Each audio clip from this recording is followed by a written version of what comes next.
Le DAF Fresh Morning, c'est 104.5 tonnes de bonne humeur. Tous les matins sur Urban FM. La meilleure radio de la capitale. La meilleure radio de la capitale.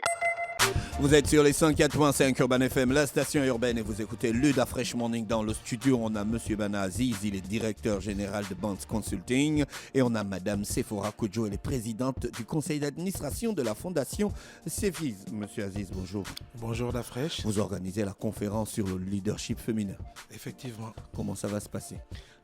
Ça se passe demain vendredi à l'Institut français, voilà, à partir de 17h. En première heure, donc de 17h à 18h, on aura un débat, c'est-à-dire nous avons voulu rassembler certains panélistes pour échanger sur comment allier la vie professionnelle et la vie, la vie de famille. Voilà. Donc, je prends un exemple. Sephora est avec nous aujourd'hui. Elle est présidente du conseil d'administration. Elle est à Libreville aujourd'hui. Elle est mariée. Elle a des enfants. Comment elle allie la gestion de la fondation, comment elle allie la gestion de la fondation, voilà, et puis de l'éducation des enfants. Voilà. Donc, on va parler de tout ça en première heure. Et en deuxième heure, Sephora va pouvoir enfin nous... Sephora Kodjo, c'est elle qui anime la conférence sur le leadership féminin. Oui. C'est ça. Je rappelle que Sephora Kodjo a un master en études de développement, un bachelor en administration des affaires, un certificat en négociation et médiation de Clean Jinden Deal Institute et un certificat en gestion stratégique de projet à l'université de Harvard. Les actions de Cefiz lui ont valu de nombreuses reconnaissances internationales comme le prix 2018 de l'Union africaine pour les meilleures initiatives de formation de femmes en Afrique, ou encore le tweet du président Barack Obama indiquant que le travail de Sephora Kodjo comme un modèle d'inspiration pour le continent africain. Madame Kodjo, bonjour. Bonjour. Comment vous allez? Très bien. On ne vous présente plus, hein. À vous seul, vous pouvez construire une partie de la planète. Le leadership féminin, on entend trop parler de ça. Il y a quoi d'exceptionnel encore à découvrir dedans? Je crois qu'on va apporter, je dirais que oui, c'est vrai, on ne parlera pas d'innovation, mais c'est une nouvelle approche. Quand on parle de leadership personnel, on parle de leadership professionnel. Sur les 2 jours, on va travailler à la fois le développement personnel, mais aussi on va travailler le développement entrepreneurial. Donc, on va parler des différentes étapes pour accroître la performance de son activité, de son entreprise. Mais on croit aussi que les femmes ont beaucoup de défis au quotidien. Il y a les histoires de résilience, la prise d'initiative, se relever après les défis, etc. C'est une approche nouvelle qui a été consolidée aussi par notre parcours, nos expériences sur le continent avec les femmes africaines pour leur donner des outils, des clés de sorte à devenir plus performantes à la fois dans leur vie professionnelle et dans leur vie personnelle. Ces outils, c'est en fonction de ce que vous avez traversé ou de l'environnement de ces femmes? Ces outils, je crois que c'est plus la résilience de tout mon parcours. Parce qu'il faut dire que Cefiz, c'est depuis 2009. J'ai commencé avec les femmes. Et puis, au fur et à mesure, je suis allée au Sénégal, on travaille au Togo, Cefiz, c'est en Mauritanie, Cefiz, c'est au Burkina Faso. Au fur et à mesure qu'on travaille avec les femmes africaines, on voit qu'on n'est pas dans les mêmes pays, mais parfois on a les mêmes réalités. On va parler de l'accès. On a des difficultés d'accès. Il y a l'écosystème, il y a l'environnement, il y a le mindset, comme on le dit, l'état d'esprit.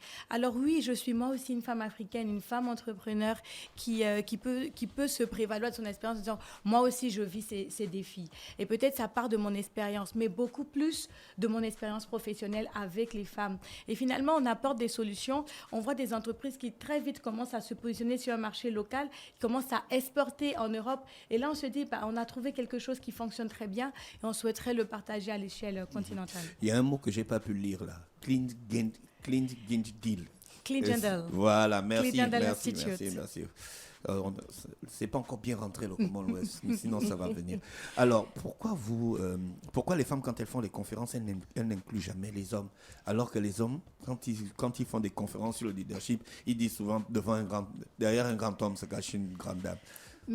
Pourquoi derrière une grande dame ne se cache pas un homme? Non, mais les conférences pour les femmes sont ouvertes en réalité. Alors, on dit que la conférence pour le leadership féminin, en réalité, la question, c'est est-ce que le leadership est féminin ou masculin? C'est ça la vraie question. D'accord. Mais on met féminin parce qu'on veut dire aux femmes, on parle de vous, venez. Parce que quand on va dire leadership, là, elles vont rester dans leur coin pour dire, il y a un truc qui se passe. On dit, c'est vous qu'on cherche, venez. C'est un peu pour ça qu'on a pu avec le féminin. D'accord. Mais en réalité, le leadership, il n'a pas de genre. Il est féminin, il est masculin.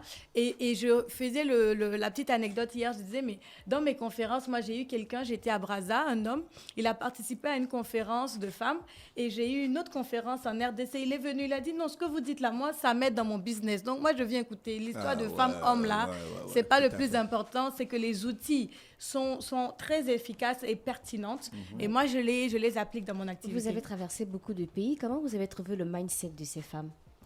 Je pense que les femmes africaines sont très résilientes. Les femmes africaines sont déterminées. Après, il y a beaucoup de barrières dans nos écosystèmes qui ne facilitent pas forcément la participation des femmes. Quel genre de barrières? L'évolution professionnelle. Par exemple, l'accès à l'éducation. Encore, nous, par exemple, en Côte d'Ivoire, on a encore des zones où l'accès à l'éducation est un défi. Au Burkina Faso, on travaille sur l'accès à l'éducation des filles et là-bas, on travaille en Mauritanie parce que les femmes ont besoin de comprendre même dans la langue locale. En Mauritanie, on travaille sur les violences faites aux femmes. Oui. Et là, on est même sur les droits basiques. On parle de mutilation génitale. Donc, c'est vraiment toutes ces barrières qui font que quand les femmes aujourd'hui, elles vont dans un milieu professionnel, elles n'arrivent pas facilement à gravir les échelons parce qu'il y a trop de barrières. Mais nous aussi, on croit que le changement vient à travers les femmes.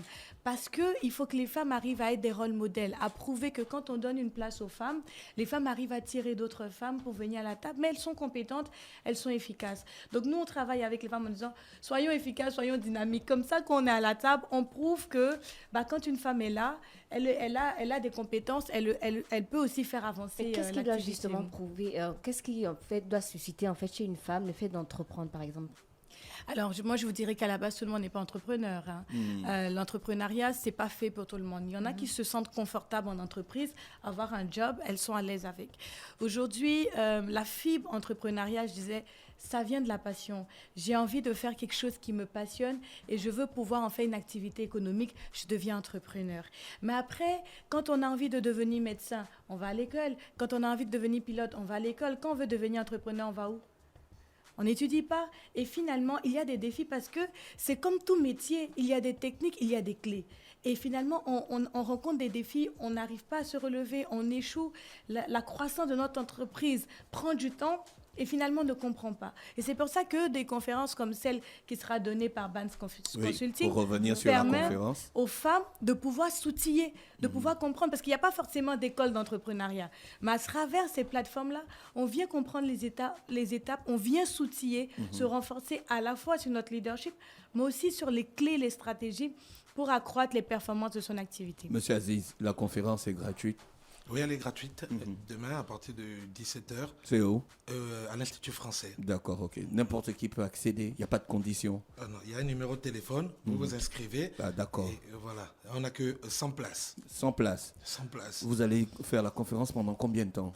C'est sur 2 jours. Donc demain vendredi, ça démarre à partir de 17h. Comme je vous ai dit, avec 1 heure, un débat, 2 heures ensuite où Sephora va pouvoir commencer à dérouler le programme. Oui. Et ensuite, samedi, la même chose de 17h à 20h, sauf que le samedi, à 17h, on aura en première heure Monsieur Engon Wilfried, voilà, du cabinet Noloa Consulting, qui viendra nous entretenir durant 1 heure de 17 à 18. Et Sephora va clôturer de 18 à 20h. Madame Kodjo, vous allez faire des consultations privées?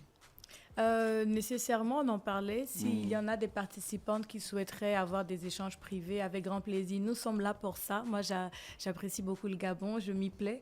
Et je suis venue rencontrer les femmes entrepreneurs, les femmes leaders locales. Donc, si on a l'occasion, en amont ou après la conférence, d'avoir des B2B, je serai très ravie. Vous êtes là pour combien de temps?